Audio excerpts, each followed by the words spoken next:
Thank you. The Centre for Energy Efficient Telecommunications, I'm going to put a quick plug in for this centre, which was opened just last week at the University of Melbourne. It's a collaboration between the University of Melbourne and Bell Labs. What I'd like to, I'm going to get into the nuts and bolts of energy efficient telecommunications and get into some details. And what I'd like to do is two things. Give you a top-down estimate of the energy consumption of the internet to give some numbers to this issue of energy consumption. And I'm going to focus on switches and routers and optical transport. In this particular talk, I'm not going to say a lot about the access network. And I'm going to compare this with a bottom-up estimate of energy consumption based on some theoretical and practical technology-limited lower bounds on energy consumption, again for transport energy, switching energy, and we're going to look to an extent at network energy. And the objective here is to give you some numbers to put into perspective this the GreenTouch factor of 1,000. As you know, GreenTouch is aiming to improve the energy efficiency of the network by a factor of 1,000, and I hope that these numbers will help to put that factor of 1,000 into some context. I'd like to point out, by the way, for those of you who are here at this open forum, the data I'm going to present to you today is not, in fact, GreenTouch data, but data from an earlier study from my university, at the University of Melbourne. Those of you who join GreenTouch will find, as you get involved in GreenTouch, that you'll see far more detailed models than the ones that I'm presenting today. So the starting point for this model is data from commercial equipment showing the energy per bit in a piece of equipment in the network for different kinds of equipment, all the way from core routers, Ethernet switches, down to MEMS optical cross-connects. And the devices to the left of this vertical line here all operate at the sub-wavelength or electronic domain region, whereas these devices work at the wavelength domain in optics. And you can see that core routers, for example, consume about 10 nanojoules of energy for every bit of data through the network. And this concept of energy per bit is centrally important in our understanding of energy consumption in the network, and forms a very important part of the activities in GreenTouch. And you can see that the core router consumes a fairly large amount. Ethernet switches consume less, and so on. In fact, if you look at other components in the network, such as OLTs in the access network, it's even more, about 50 nanojoules per bit. A DSL modem consumes about 500 nanojoules per bit. A set-top box with some storage in it can consume as much as 1,000 nanojoules per bit, and in fact a high-definition IPTV enabled television set consumes about 10,000 nanojoules per bit. So the closer you get to the customer, the more the energy that's consumed. But in this particular talk, and in fact in GreenTouch, we're focusing mainly on the network, and we're not considering the home consumer equipment, although it is important. Once we have a model of the energy consumption and the various components of the network, we use a model like this of the overall network to form an estimate of how much energy is consumed for end-to-end communications through the network. So if we have an access network here, which maybe has a fibre to the premises technology, and we want to work out the energy consumption of a bit of data, then we can trace through the network the kinds of equipment that it passes through, going from one user and perhaps back to another user. And as it passes through each item of equipment, we simply add the energy consumed by that piece of equipment and add those energy components to give a total energy consumption through the network. And this is the kind of modelling that GreenTouch is doing, although, as I said before, in more detail than I'm presenting here. Now, what I'd like to do is just focus here on a subset of what I've shown you there. This network included data centres and video distribution networks. I want to focus just here on the core network, which has core routers connected by fibre, a metro edge network which has broadband network gateways, Ethernet switches and edge routers, and a passive optical network access network with an OLT, splitters, fibres and ONUs over here connected to the user. So if we use the data I showed on that previous bar chart for the energy consumption of the individual components and use the model of the network to build up the total energy consumption of a bit of data as it passes through the network, we can work out the total energy consumption for the network.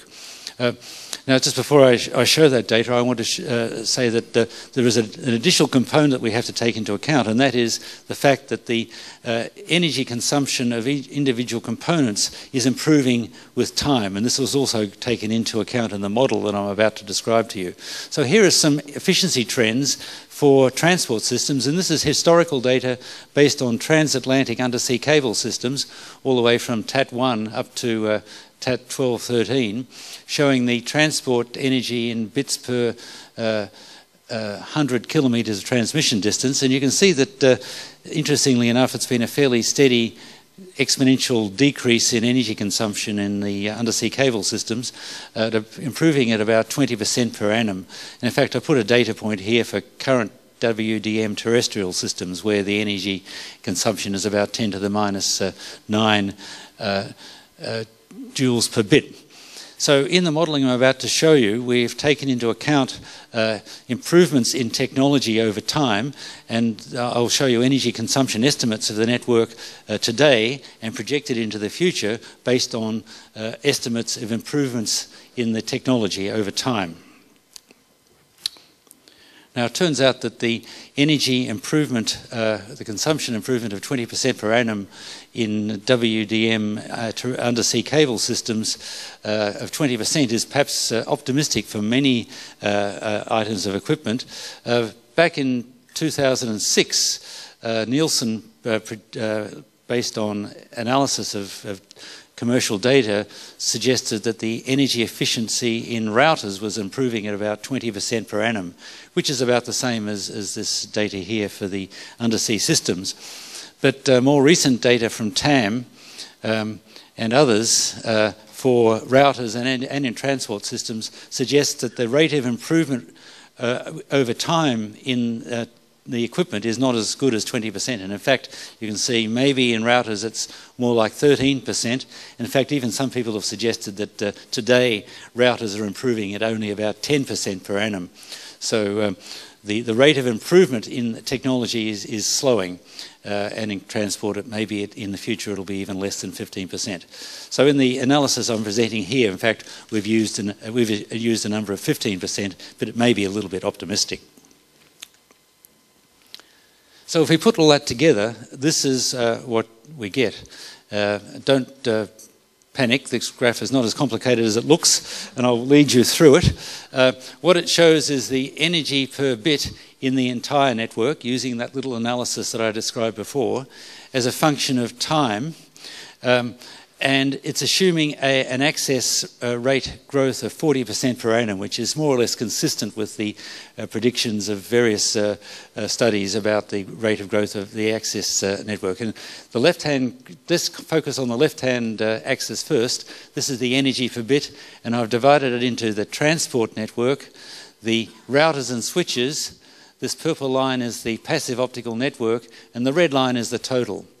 Assuming a 15% per annum improvement in the performance of the equipment. And you can see that, in fact, the energy per bit over time, projected out to 2020 and beyond, is improving. And the main reason why it's improving is that there are improvements in the routers and switches and transport due to that 15% per annum improvement in the equipment. And in fact, there's even faster improvement in the passive optical network, because a passive optical network equipment, such as for the GPON equipment, uses a fixed power, and it's presently not fully loaded. And as people put more and more data on that network with a fixed power level, actually the energy per bit efficiency improves. So in fact, we benefit from the fact that we will move towards using the passive optical network at higher capacity in the future. This dotted red line corresponds to the total if there is no improvement at all. If this 15% is zero, so if we continue in the future to use equipment which is just the same as it is today, then there will still be an improvement, but not nearly as good. This line here just corresponds to, gives you the average access rate based on this 40% per annum, and you can see that it's growing quite rapidly. So this gives you the energy energy per bit, but let's now translate this into the all the bits on the internet. And what I'm going to do now is show you how this translates to a total power consumption of the entire internet. So if you use that same data and plot here the total network power consumption in watts for the entire global internet, which has about 1.5 billion users in 2010, and if we assume that there's a growth rate of about 10% per annum in the number of users in the internet, which might be conservative, and again there's 40% per annum access rate growth, then what this shows is the power consumption for the transport network, the routers and switches, and the passive optical network. And as I said before, the power for the passive optical network is pretty much constant, but these grow. And the red is the total power consumption if there is this 15% per annum efficiency improvement. So even if there's a 15% per annum efficiency improvement in the equipment, and even taking into account the fact that the PON is pretty stable, we still get an increase in power consumption. And the dotted red line shows the total if we just use the current technology. So if we did nothing and just kept expanding the internet using today's technology, this is what would happen to the total power consumption. It would hit 10 to the 12 watts in 2023 or something like that. And as a matter of reference, today in 2011 the global electricity consumption is about 2 by 10 to the 12 watts, just off the top of this graph, that's about where that blue line is. So you can see that if we did nothing, by 2025 the internet would use all of the electricity that we have today, which of course is a totally untenable situation. So clearly we will be using improved equipment, but one starts to worry a little bit if we can't achieve 15%, and I think this is optimistic. This red curve could be higher, and without something like GreenTouch, we're going to be getting into a situation where the total power consumption of the internet is becoming a very significant part of the total world's electricity supply. So that's why GreenTouch is so important. Now, that was my top-down estimate based on a simple model of the network based on existing equipment and trends. What I'd like to do now is talk about some theoretical and practical lower bounds. How low can you go? Does anyone remember Chubby Checker? You do you? You don't? I've heard of it, yeah. It was a song. Based on theoretical and practical lower bounds, transport energy, switching energy, and network energy. And it'll be interesting to see how this bottom-up estimate of lower bounds compares with the top-down estimate based on the network as a whole. So, I'm an academic. I have to show an equation to show that I'm really worth my mettle, and I'm clever and I understand equations. And this, by the way, should be an equal sign. For some reason, the PowerPoint does this wherever you go. And if you take a model like this of a network which has an encoder, a transmitter, and a chain of optical amplifiers, this alpha is the loss in the fibre, which is overcome by the amplifiers, and a decoder, you can work out the lower limit on the optical transport energy. That is the energy to get a bit of data from the input to the output. And this comprises two components. E amp is the total energy in all the amplifiers per bit of data. And you can just go through and do a standard analysis based on signal-to-noise ratios. And it's a bit unexpected. There's an m squared in here where m is the number of stages. So in fact, the energy per bit goes up as the square of the number of amplifiers in the system. So at some point, you have to regenerate.